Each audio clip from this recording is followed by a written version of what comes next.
As regional rural banks move towards a historic consolidation, amalgamation of RRBs, the employees' voice has grown louder. The All India Regional Rural Bank Employees Association has made a powerful appeal to the government. On 11 April 2025, AIRRBEA wrote to the Department of Financial Services, welcoming the One State, One RRB initiative but raising a crucial demand: autonomy. The association stressed that without independent leadership and professional governance, this amalgamation risks falling short of its true potential. They've submitted a 10-point charter, including: just like public sector banks, chairmen of RRBs should be selected from the open market to ensure professionalism and merit-based leadership. The authority to appoint chairmen be shifted from sponsor banks to the central government for true autonomy. Leadership positions should reflect the size of the bank, with larger RRBs led by ED or CGM ranked officers. General managers should hold positions directly below the chairman, with clear, scaled responsibilities for bigger banks. Prefer internal promotions of experienced RRB officers and limit sponsor bank deputations to short-term necessities only. Facilitate cross-postings of GMs, heads of departments, and regional managers to strengthen internal leadership and capacity. Unify all RRBs under a single national-level software and clearing system to boost efficiency and integration. Launch coordinated campaigns to highlight the role of RRBs beyond government schemes and increase public awareness. Ensure all RRBs follow government and NABARD policies uniformly, without varying interpretations by sponsor banks. Restore day-to-day operational independence for chairmen and general managers, free from sponsor bank control. AIRRBEA has also proposed a 3-tier classification system to align leadership roles with the scale of operations in RRBs. According to the letter, Category A, the largest RRBs in terms of business, should be headed by officers of Executive Director rank. Category B RRBs should be led by Chief General Manager level officers. And Category C RRBs can be managed by General Managers. Further, the association has recommended that regional rural banks be brought under the purview of the Financial Services Institutions Bureau, similar to public sector banks.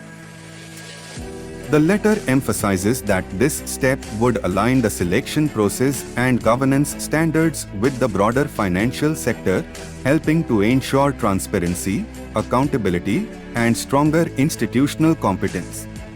The union additionally recommends introducing zonal offices in Category A and B RRBs to improve operational efficiency in states where the merged entities now cover extensive geographies.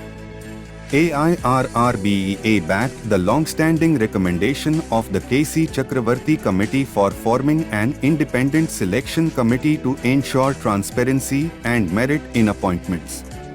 As proposed, the committee would include one RBI officer of CGM rank or higher, one NABARD officer of DMD rank or higher, one executive director or managing director from the sponsor bank, and an external expert in rural banking. This committee would be responsible for shortlisting candidates from open market applicants, including professionals from PSBs, RRBs, RBI, and NABARD, excluding the sponsor bank of the RRB in question. AIRRBEA's letter also laid out a clear selection procedure and eligibility criteria for RRB leadership appointments, aimed at ensuring transparency and meritocracy. Procedure at a glance. Appointments only from the panel prepared by the selection committee. Tenure capped at 3 years, extendable only after re-evaluation. Government retains the right to terminate tenure prematurely. Annual cycle of selections for all RRBs, applications to be invited via national advertisement. Remuneration to be fixed by NABARD in consultation with Government of India.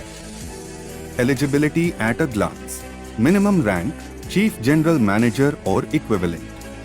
Must have a clean service record without major penalties. Age limit, not above 50 years at the time of application.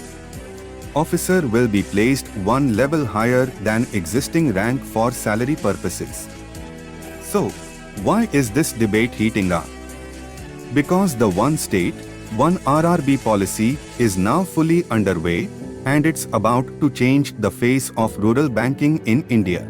On 4 November 2024, the Department of Financial Services introduced the One State, One RRB amalgamation plan, aiming to consolidate RRBs under fewer sponsor banks, and Telangana became the first state to implement the One State, One RRB effective from 1st January 2025. Now, after months of anticipation, the Government of India, in consultation with NABARD, 10 state governments, 1 union territory government, and sponsor banks, has released the official Gazette notification for the One State, One RRB model. Effective from 1st May 2025, multiple regional rural banks will be merged into a single RRB in their respective states and union territory. Let's go one by one and understand exactly what changes are happening. In Andhra Pradesh, 4 RRBs, Chaitanya Godavari Gramina Bank, Andhra Pragati Gramina Bank, Saptagiri Gramina Bank, and Andhra Pradesh Gramina Vikas Bank will be amalgamated into a single entity named Andhra Pradesh Gramina Bank. The head office will be at Amravati, and Union Bank of India will be the sponsor bank. In Bihar, Dakshin Bihar Gramin Bank and Uttar Bihar Gramin Bank will come together to form Bihar Gramin Bank. The head office will be in Patna, and Punjab National Bank will continue as the sponsor bank. In Gujarat, Baroda Gujarat Gramin Bank and Saurashtra Gramin Bank will be amalgamated into Gujarat Gramin Bank. The new bank's head office will be in Vadodara. Bank of Baroda will be the sponsor bank.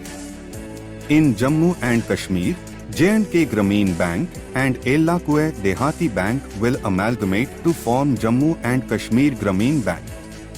The head office will be in Jammu, and the Jammu and Kashmir Bank will act as the sponsor bank. In Karnataka, Karnataka Vikas Gramina Bank and Karnataka Gramin Bank will be amalgamated into Karnataka Gramina Bank, with its head office at Ballari. Canara Bank will remain as the sponsor bank. In Madhya Pradesh, Madhya Pradesh Gramin Bank and Madhyanchal Gramin Bank are being amalgamated into Madhya Pradesh Gramin Bank, with its head office at Indore, under the sponsorship of Bank of India. In Maharashtra, Maharashtra Gramin Bank and Vidarbha Konkan Gramin Bank will be amalgamated into Maharashtra Gramin Bank. The head office will be in Chhatrapati Sambhajinagar. Bank of Maharashtra will be the sponsor bank. In Odisha, Odisha Gramya Bank and Utkal Grameen Bank are being amalgamated into Odisha Grameen Bank, with its head office at Bhubaneswar, under the sponsorship of Indian Overseas Bank. In Rajasthan, Rajasthan Marudhara Gramin Bank and Baroda Rajasthan Kshetriya Gramin Bank are amalgamated into Rajasthan Gramin Bank, with its head office at Jaipur. State Bank of India will act as the sponsor bank. In Uttar Pradesh, Baroda UP Bank, Aryavart Bank, and Prathama UP Gramin Bank are being amalgamated into Uttar Pradesh Gramin Bank, with its head office at Lucknow. Bank of Baroda will be the sponsor bank. In West Bengal, Bangia Gramin Vikas Bank, Paschim Banga Gramin Bank, and Uttar Banga Kshetriya Gramin Bank are amalgamated into West Bengal Gramin Bank, with head office at Kolkata, under the sponsorship of Punjab National Bank. This move is part of the government's larger vision to strengthen rural banking. The idea is to create stronger, more competitive regional rural banks that can truly serve the rural economy. However, AIRRB's letter strongly emphasizes amalgamation alone is not enough. Without structural autonomy, professional leadership, and freedom from sponsor bank overreach, RRBs risk becoming larger but not stronger.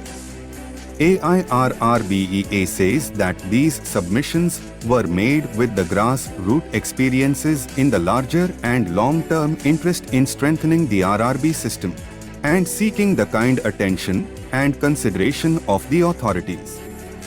Share this video and stay tuned on Kanal for exclusive coverage of the RRB amalgamation and everything you need to know.